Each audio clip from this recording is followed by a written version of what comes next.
مجھے ان کی نیت پہ شک ہے. انہوں نے تو اپنا قبلہ جو ہے وہ بنا لیا ہے واشنگٹن، اور یہ 20 جنوری کا کر رہے ہیں انتظار کہ اس صورتحال میں ان پہ کون اعتبار کرے.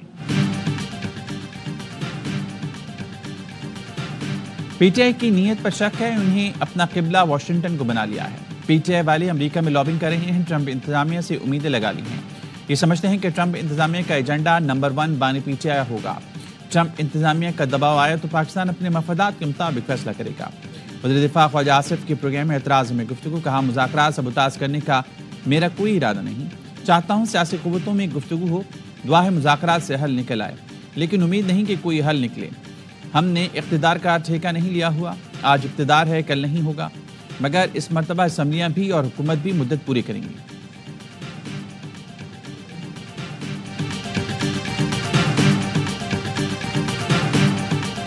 آصف اور مریم نواز یہ کوشش کر رہی ہے کہ ہر ممکن طریقے سے اس مذاکرات کو جو ہے ناکام بنایا جائے. ہم مظلوم پارٹی ہے، ہمارے ساتھ ظلم ہوا ہے.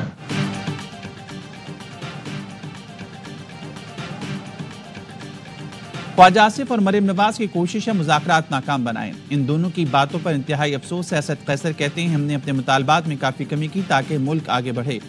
ذہن سے نکال دیں ہم کسی دباؤ میں آئیں گے، مذاکرات چاہتے ہیں اس لیے بات کرنے میں احتیاط کر رہے ہیں.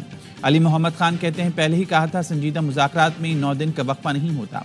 مذاکرات سے ابھی بھی مایوس نہیں، مذاکرات کامیاب ہوئے عوام سمیت سب کا فائدہ ہوگا. خواجہ آصف اپنی وزارت سے متعلق بھی بات کیا کریں، کب تک اس مفلوج اور پاہج حکومت کا بوجھ اٹھائیں گے. پروگرام اعتراض میں گفتگو.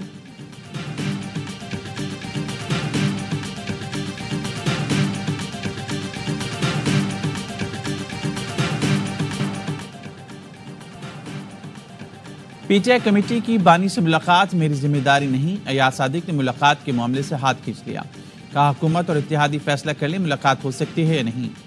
4 جنوری کو اسد قیصر کو بتا دیا تھا، ملاقات کا مطالبہ حکومت تک پہنچا دیا. فریقین کہیں گے 1-2 دن کے نوٹس پر اجلاس بلا لوں گا. پی ٹی آئی مذاکراتی کمیٹی کے ترجمان حامد رضا نے رد عمل میں کہا اسپیکر کی موجودگی میں حکومتی کمیٹی نے بانی سے نشست کی یقین دہانی کرائی تھی. اسپیکر ایاز صادق قوم کو بتائیں حکومت اپنی کمٹمنٹ پوری کرنے میں ناکام ہے. عمر ایوب نے آج اسپیکر سے رابطے کی کوشش کی، ٹیلی فونک رابطہ نہ ہو سکا. میسج کر دیا تو اتوار یا پیر کو تیسرے اجلاس کے لیے تیار.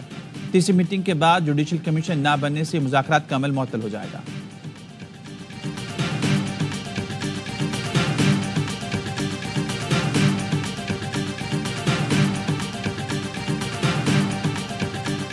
وفاق نے سندھ میں ہمیشہ ستیلا سلوک کیا. سندھ کے وسائل کسی نہ کسی بہانے روکے جاتے ہیں، وسائل نہیں ملتے تو مسائل بھی حل نہیں ہوتے. چیئرمین پیپلز پارٹی بلاول بھٹو کا تقریب سے خطاب، کہا پاکستان کی ترقی کے لیے کراچی کی ترقی ضروری ہے. کراچی کا پانی اور انفراسٹرکچر کا مسئلہ اب نجی شعبے سے مل کر حل کریں گے. بزنس کمیونٹی کا جتنا خیال صدر آصف علی زرداری نے رکھا سب کے سامنے ہے. مصطفیٰ کمال سے پوچھ لیں، کراچی کے لیے سب سے زیادہ فنڈز آصف زرداری نے دیے. چیئرمین پیپلز پارٹی بلاول بھٹو زرداری نے کراچی میں ملیر ایکسپریس وے کے پہلے فیز کا افتتاح کر دیا. ایکسپریس وے کو شاہراہ بھٹو کا نام دیا گیا. بلاول بھٹو زرداری نے نئے ایکسپریس وے پر خود گاڑی ڈرائیو کی، ٹول ٹیکس بھی دیا.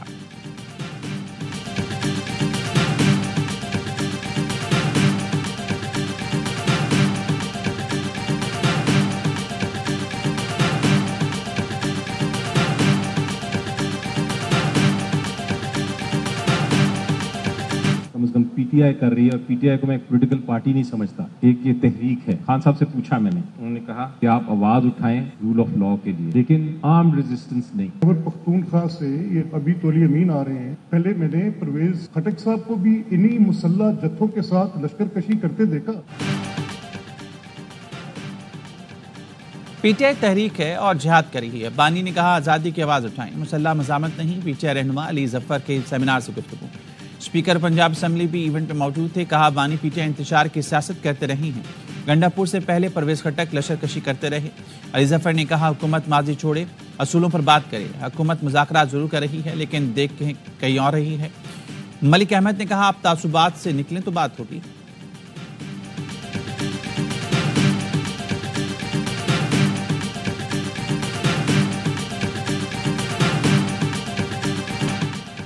پی ٹی آئی نے مذاکرات پر اعتماد میں نہیں لیا، نہ ہی یہ معلوم ہے کہ وہ کیا کر رہی ہیں. مولانا فضل الرحمان کہتے ہیں صرف معاشی اشاریوں میں بہتری سے کام نہیں چلتا. جب تک روپے کی قدر میں بہتری نہیں آتی عام آدمی کو ریلیف نہیں ملے گا۔ حکومت کا مدت پوری کرنا نہ کرنا الگ بات ہے، جائز ناجائز ہونا الگ بات ہے۔ مدتیں تو مارشل لا بھی پوری کر لیتی ہیں۔ سوال یہ ہے کہ کیا الیکشن صحیح ہوئے؟ خالد مقبول صدیقی میرے گھر مدارس ایکٹ سمجھنے آئے تھے، وہ وزیر تعلیم ضرور ہیں لیکن میرے گھر وہ زیر تعلیم ہیں۔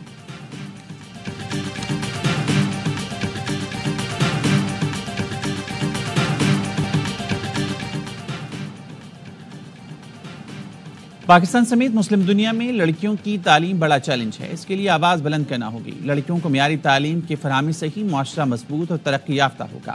طالبات اپنی قابلیت سے بین الاقوامی معیشت میں بھرپور کردار ادا کر سکتی ہیں۔ لڑکیوں کو تعلیم نہ دینا ان کو روشن مستقبل کے حصول سے روکتا ہے۔ وزیراعظم کا اسلام آباد میں رابطہ عالم اسلامی اور حکومت پاکستان کے زیر اہتمام بین الاقوامی اسکول گرلز کانفرنس سے خطاب۔ کانفرنس میں شریک وزرائے تعلیم سے گفتگو میں کہا، خواتین کی تعلیم کے حصول میں متعدد چیلنجز کا سامنا ہے۔ پاکستان میں 2 کروڑ سے زائد بچے اسکولوں سے باہر ہیں، زیادہ تعداد لڑکیوں کی ہے۔ کانفرنس میں OIC کے سیکرٹری جنرل ڈاکٹر حسین ابراہیم طاہا، مسلم ورلڈ لیگ کے سیکرٹری جنرل شیخ ڈاکٹر محمد بن عبد الکریم العیسیٰ اور نوبل انعام یافتہ ملالہ یوسفزئی بھی شریک ہیں۔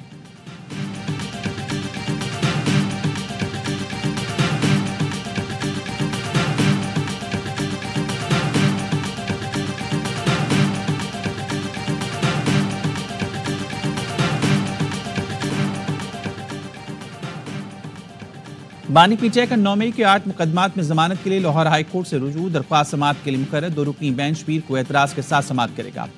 لاہور ہائی کورٹ کے چیف جسٹس 2 رکنی بینچ کی سربراہی کریں گے۔ درخواست میں موقف اپنایا گیا ہے کہ 9 مئی کو اسلام آباد میں نیب تحویل میں تھا، سیاسی انتقام کے لیے سازش کا الزام لگا کر مقدمات میں نامزد کیا گیا۔ ATC نے حقائق کے برعکس ضمانت کی درخواستیں مسترد کی۔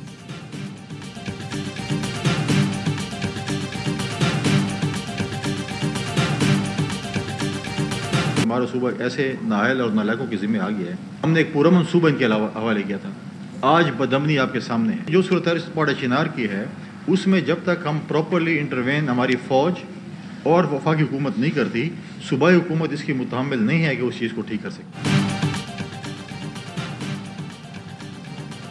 خیبر پختونخوا نالائقوں کے ہاتھ آ گیا ہے۔ PTI حکومت صوبے کو بدامنی کی طرف لے جا رہی ہے۔ گورنر فیصل کریم کنڈی کہتے ہیں پارا چنار میں وفاقی حکومت کو مداخلت کرنا پڑے گی۔ ملک دشمن عناصر امن و امان تباہ کرنا چاہتے ہیں اور صوبائی حکومت کو کوئی پرواہ نہیں۔ وزراء اجلاس میں آ کر کچھ اور باتیں کرتے ہیں، باہر کیسٹ بدل لیتے ہیں۔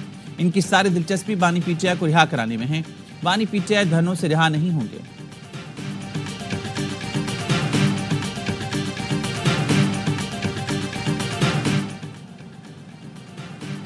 پارا چنار میں امن مشن ایک قدم اور آگے، ضلع کرم میں تمام مورچے اور بنکرز ختم کرنے کا حکم جاری۔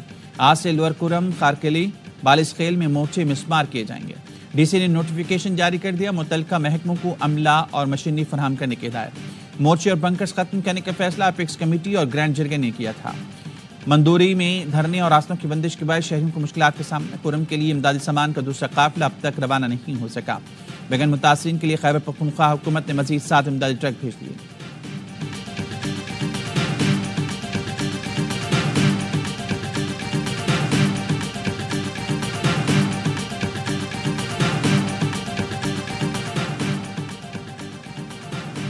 کراچی میں خونی ٹریلر نے ایک اور جان لے لی۔ سائٹ ایریا میں ٹریلر نے موٹر سائیکل سوار میاں بیوی کو کچل دیا۔ غنی چرنگی قریب حادثے میں بیوی جاں بحق، شوہر زخمی۔ ٹریلر ڈرائیور موقع سے فرار ہو گیا، زخمی اور لاش اسپتال منتقل۔